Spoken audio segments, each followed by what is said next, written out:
Esqueci que é só jogar para cima o cadeadinho que a gente fala sem precisar segurar o dedinho. Mas é porque eu já estou fazendo tanta coisa esses dias que eu estou tão cansada e ainda com a cabeça a mil por hora por conta dessa questão política, porque realmente eu preocupo com essa questão política.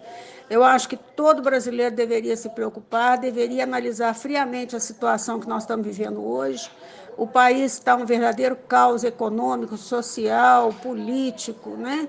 Porque realmente nos últimos anos, e aí eu não vou penalizar só Lula e Dilma, mas eu começo lá na época de Sarney, que para poder assumir a presidência da República com a morte de Tancredo Neves, teve que fazer uma série de acordos e foi quem trouxe para dentro da política essa proposta de governo de coalizão, mas uma coalizão partidária com menos partidos, mas com um preço muito alto que se pagava a cada parlamentar para votar aquilo que ele gostaria que votasse. E vou dizer mais, na época, meu ex-marido era prefeito no interior e toda vez que ele ia a Brasília, ele voltava com um cheque, mas ele voltava com um cheque, mas sabendo que pelo menos 30% ele tinha que devolver para Brasília, porque tinha um esquema do Sarney pesado lá em relação a isso. Então, esse esquema, esse sistema de corrupção, ele existe efetivamente institucionalizado desde o governo Sarney.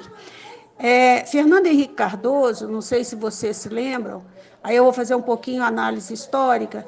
Fernando Henrique Cardoso, ele tinha o ministro das Comunicações, que era o Serjão, o famoso Serjão, Sérgio Mota, que era o homem da mala preta dele, né? Sérgio Mota, inclusive, faleceu de uma pneumonia provocada por ar-condicionado do ministério que estava lá cheio de ácaros e etc. Mas o Sérgio Mota, que fez todas as privatizações das teles e uma série de outras privatizações, e ele é que guardava o dinheiro do Fernando Henrique. Quando o Sérgio morreu, o dinheiro do Fernando Henrique estava todo na mão da mulher do Sérgio Mota, chamada Vilma Mota. E foi muito engraçado na época, não sei se algumas vão se lembrar, porque eu sempre fui ligada nessa história de política, desde 82 que eu mergulhei nisso, então são muitos anos acompanhando essa história. O Fernando Henrique convidava a Vilma Mota como se ela fosse ministra, como se ela fosse uma assessora especial, e ela não era nada, era só a mulher do ex-ministro, mas porque o dinheiro do Fernando Henrique estava todo na conta bancária da Vilma Mota. Tá? Então, assim, tem cada coisa cabeluda que a gente sabe, que a gente fica sabendo de bastidor e que depois acaba se confirmando, e que na medida que você vai juntando as pecinhas e tudo, você vai descobrindo essas histórias todas. Agora, voltando à história recente, né? O que aconteceu com essa postura do Rodrigo Maia? Primeiro, os novos parlamentares que entraram, e a maioria entrou pelo PSL, um partido que nunca existiu, um partido pequeno, que caminhou na esteira, né, da eleição do Bolsonaro. Isso incomodou muito os políticos tradicionais, porque muitos deles perderam seus mandatos em função dessa avalanche de votos que não só o Bolsonaro teve, mas senadores e deputados vinculados a ele também. Bom, o pacote do anticrime do Moro chegou no Congresso com 30 dias, né? A entrada do Sérgio Moro, ele nem entrou na campanha, ele nem se manifestou porque ele era juiz ainda, ele não podia se manifestar. Mas assim que ele assumiu, ele já estava com o pacotinho dele todo prontinho e colocou, e foi lá e protocolou no Congresso. Só que todos eles, e isso hoje eu vi eu acho até que eu postei aqui no grupo, um texto do Guzzo.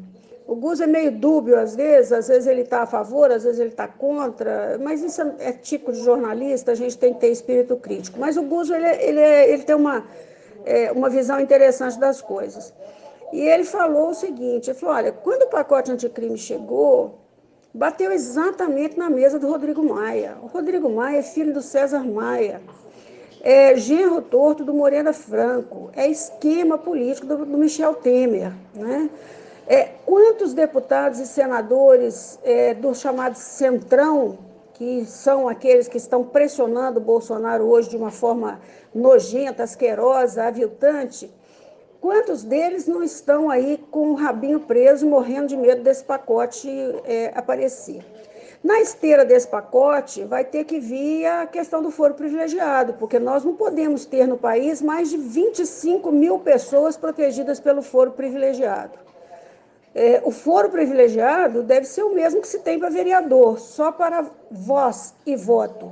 Então, eu posso emitir minhas opiniões enquanto estiver na tribuna parlamentar e posso votar de acordo com a minha consciência, com a minha ideologia, do jeito que eu quiser. Agora, quaisquer outros crimes, eu tenho que responder como cidadão comum. Aliás, o representante do povo deveria ser uma pessoa ilibada, isenta, proba, né?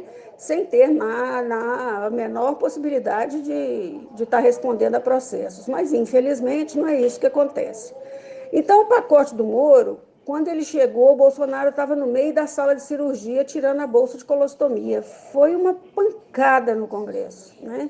E isso já deixou o Rodrigo Maia muito assustado, mas muito assustado mesmo, né? Porque ele deve ter percebido que o jogo mudou, a brincadeira não é mais a mesma, né? Bom, aí Bolsonaro, qual que é a posição do Bolsonaro?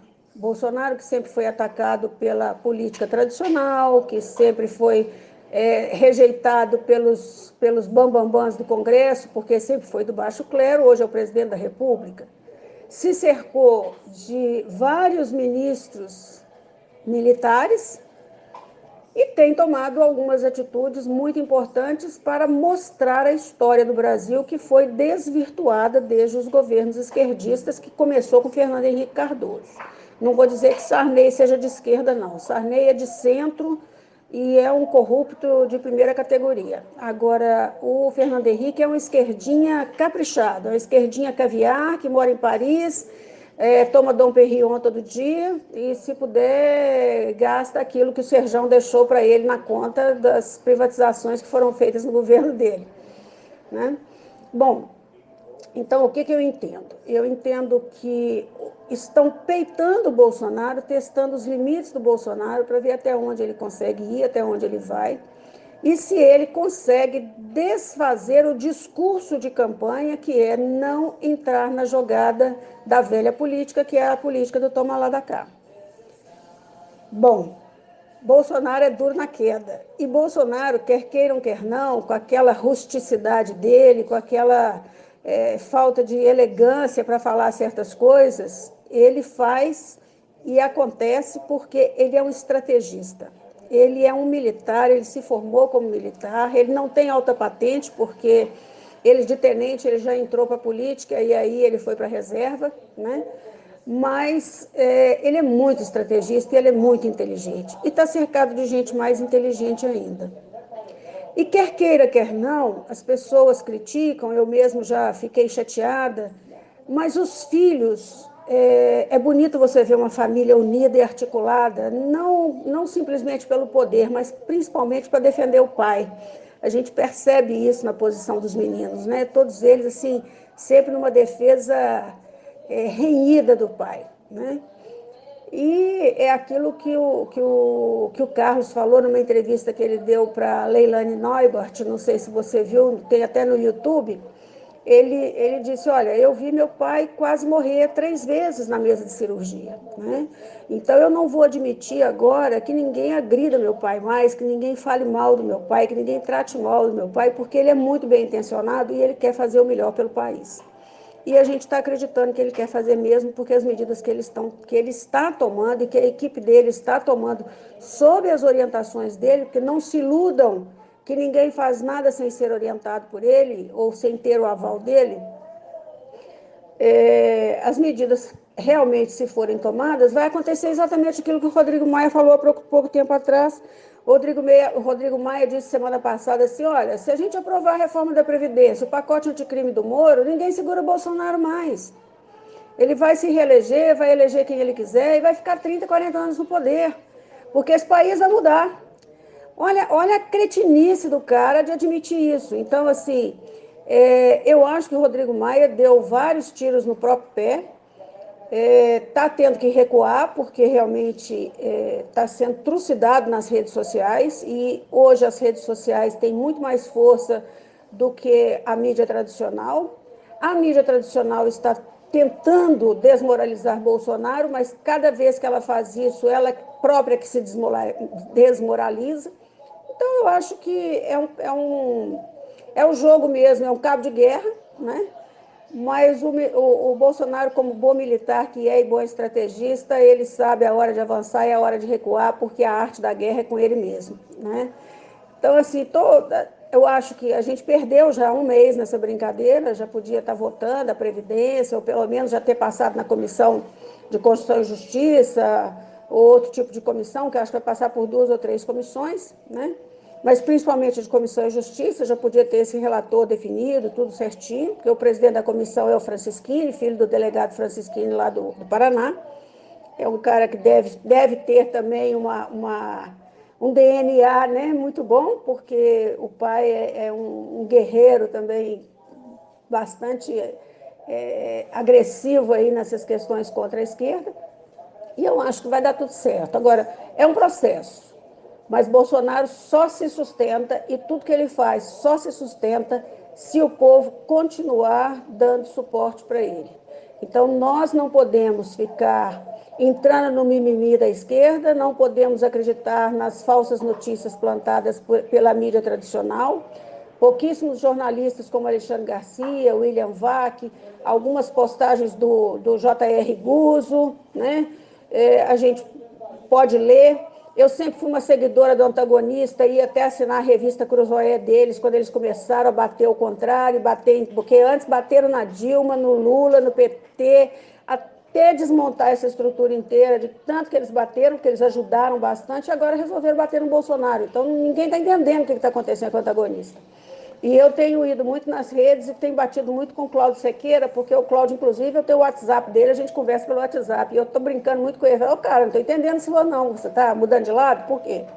Agora, essa postura do Guzzo hoje, esse texto que eu acho que eu até postei aqui, ele diz o seguinte, gente, nenhum presidente da República foi tão monitorado, tão perseguido, tão atacado, com menos de 90 dias de poder, de governo. Deixa o cara trabalhar, deixa o cara fazer pelo menos o que tem que ser feito durante um ano, para depois a gente ver se vai dar certo ou não vai. Porque se não der certo, tira, põe outro, elege outro. É o caminho que a gente tem, né? Então, eu acho que nós estamos no caminho certo.